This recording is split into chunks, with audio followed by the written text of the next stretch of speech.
ఇవాళ ఎవరిని కదిలిచ్చినా ఈ రాష్ట్రంలో అందరినీ బాధల్లో పెట్టినావు. నువ్వు మోసం చేయండి ఎవరినుందా? ఈ పోలీసులను కూడా మోసం చేసినావు. పోలీసులకు ఇచ్చే సరెండర్ లీవ్లు ఇవ్వలేదు, పోలీసులకు ఇచ్చే టీఏ బిల్లులు ఇవ్వలేదు, పోలీస్ స్టేషన్ కి ఇచ్చే స్టేషన్ అలవెన్స్ బంద్ అయిపోయింది, పోలీసుల బండ్లలో డీజిల్ కు కూడా పైసలు ఇస్తలేవు. నువ్వు కేసీఆర్ గారు ఉన్నప్పుడు బరాబర్ ప్రతి స్టేషన్ కు నెలకు 75,000 వచ్చినాయి.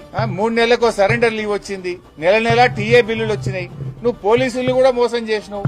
నువ్వు మోసం రైతులకు మోసం, నిరుద్యోగులకు మోసం, విద్యార్థులకు మోసం, ఉద్యోగులకు మోసం, ఇవాళ మహిళలకు మోసం. నువ్వు మోసం చేయని సెక్షన్ ఏమన్నా ఉన్నదా? ఎంతసేపు పోలీసులు అడ్డం పెట్టుకుని నడుపుతున్నావు. ప్రజలకు అర్థమైంది నువ్వేదో మళ్ళా గెలుస్తా అని పగటికల్గా అంటున్నావు. ఏడబోయినా చెప్తున్నావు. నువ్వు గెలుసుడు కాదు కదా, ప్రతిపక్ష హోదా కూడా రాదు. ఈ రాష్ట్రంలో అసెంబ్లీ ఎన్నికలు ఎప్పుడు జరిగినా కాంగ్రెస్ కు వచ్చేది సింగిల్ డిజిటే వస్తుంది బిడ్డ. నువ్వు మళ్ళా గెలిచేది అయిపోయింది నీ పని. రేవంత్ రెడ్డి అంటే గాన్ కేస్. నువ్వు మళ్ళొస్తా అనేది పగటి కళ, మర్చిపోయిగా. ఎట్టి పరిస్థితుల్లో రామరాజ్యం వస్తుంది, కేసీఆర్ రాజ్యం వస్తుంది.